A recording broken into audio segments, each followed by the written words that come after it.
Halo, assalamualaikum warahmatullahi wabarakatuh. Saya Nadia Karisma Wulandari dari kelas 21 PMI dengan NIM 2111018.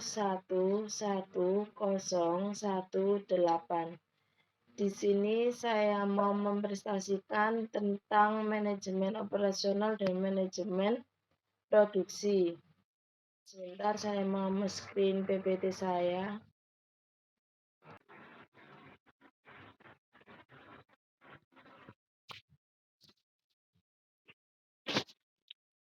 Manajemen operasional dan produksi. Manajemen operasi dan produksi pada dasarnya adalah proses perencanaan, pengorganisasian, pengarahan, dan pengendalian berbagai sumber daya untuk melakukan pengubahan input menjadi output melalui proses transformasi atau produksi secara efektif dan efisien. Yang kedua ada pengawasan dan pengendalian manajemen operasional dan produksi. Pengawasan berperan penting dalam suatu organisasi dan perusahaan, apalagi jika organisasi tersebut memiliki banyak anggota dan karyawan di dalamnya. Contoh, sebuah PT tidak mungkin memiliki satu atau dua karyawan. Mungkin sebuah PT bisa memiliki ratusan karyawan, bahkan ribuan karyawan. Maka dalam hal itu pengawasan sangat berperan penting. Dan yang kedua di sini ada pengawasan menjadi kunci di balik berhasilnya suatu perencanaan. Pasalnya, fungsi ini dapat membantu perusahaan memenuhi target dan mencapai tujuannya.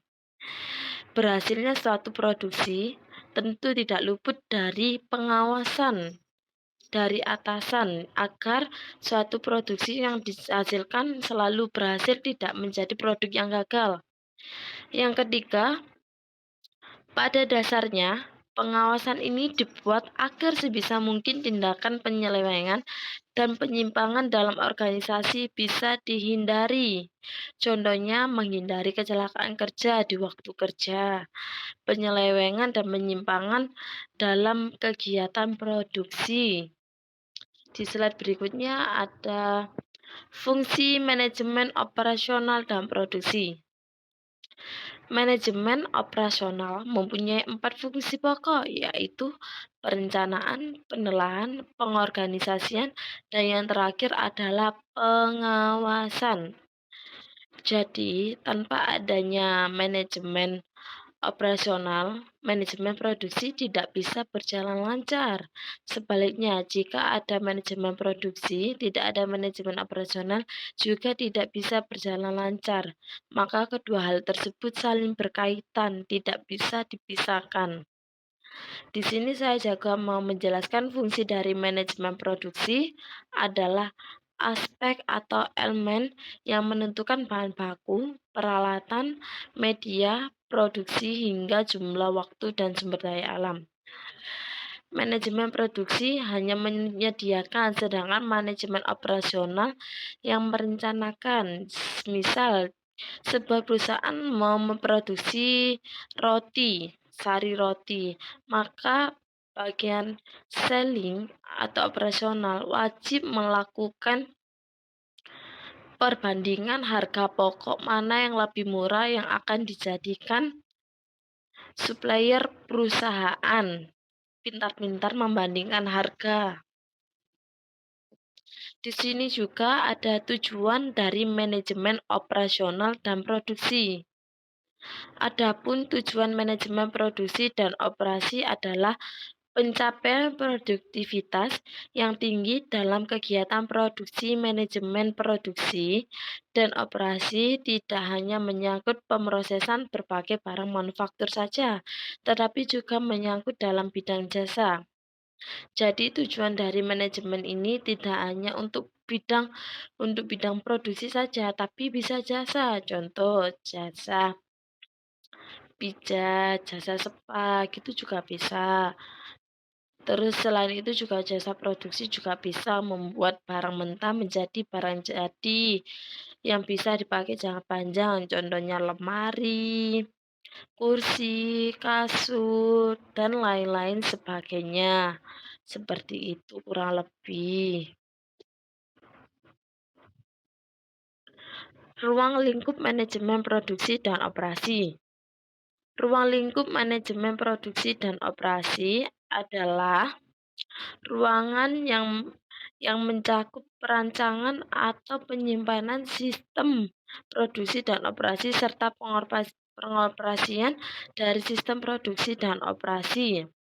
Ruang lingkup ini menyangkut kayak perancangan dan penyiapan. Jadi sebelum ada penyiapan itu pasti ada perancangan agar suatu produksi yang dihasilkan menjadi sempurna agar tidak menjadi produk yang gagal di pasaran dan juga agar tidak mudah kalah bersaing dengan produk-produk yang lainnya.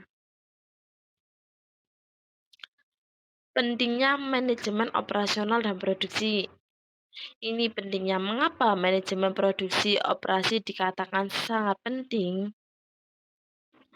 Manajemen produksi dan operasi akan membantu perusahaan memenangkan persaingan agar kita tidak salah dengan pasaran merek-merek yang sama. Kita perlu mengadakan controlling pasar, yaitu dilakukan oleh manajemen operasional atau selling. Menjalankan dan mengelola bagian produksi tidak hanya sebatas membeli bahan yang murah saja. Yang tak kalah penting adalah kegunaan hasil produksi dan kualitas yang tahan lama.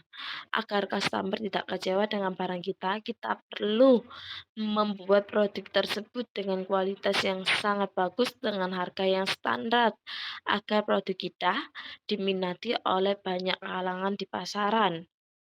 Selain itu juga, produk kita harus bervariasi dan inovasi agar customer tidak bosan dengan produk kita dan kita wajib mengeluarkan produk baru. Contohnya semisal 6 bulan sekali atau setahun 3 sampai 2 kali produk baru akan konsumen terus tertarik dengan produk kita. Ruang lingkup manajemen operasional dan produksi. Ini sudah. 3 aspek manajemen operasional dan produksi. Yang pertama ada strategi operasional dan kebijakan produksi. Strategi operasional ini dapat meliputi beberapa hal seperti persediaan, proses, kapasitas, tenaga kerja, serta jaminan mutu serta kualitas. Sedangkan kebijakan produksi dapat berupa prosedur operasional standar yang ditetapkan bagi pegawai dan ranah produksi. Tentu, seperti yang dijelaskan tadi, dua hal tersebut saling berkaitan dan tidak bisa dipisahkan. Yang kedua di sini ada workflow, ya workflow layouting, perancangan alur kerja merupakan aspek yang diperhatikan dari suatu manajemen produksi. Jadi tugas workflow auditing ini melakukan perancangan alur kerja dari suatu manajemen produksi agar produk yang dihasilkan sesuai dengan keinginan para customer dan para pembeli. Yang ketiga ada pengawasan dan evaluasi. Aspek terakhir setelah memastikan adanya pengendalian terhadap suatu produk atau jasa melalui workflow layouting. Di sini itu termasuk melakukan evaluasi, yaitu contohnya mengevaluasi bahan ini kelebihannya apa, kekurangan apa, sehingga bisa menjadi peminat di masyarakat dan bisa bersaing di pasaran dan tidak kalah saing dengan barang-barang tersebut. Jadi kurang lebih seperti itu manajemen operasional dan produksi yang saya pelajari selama beberapa minggu ini. Sekian presentasi dari saya. Apabila ada kesalahan dalam pengucapan, saya mohon maaf dan terima kasih sudah menonton. Wassalamualaikum warahmatullahi wabarakatuh.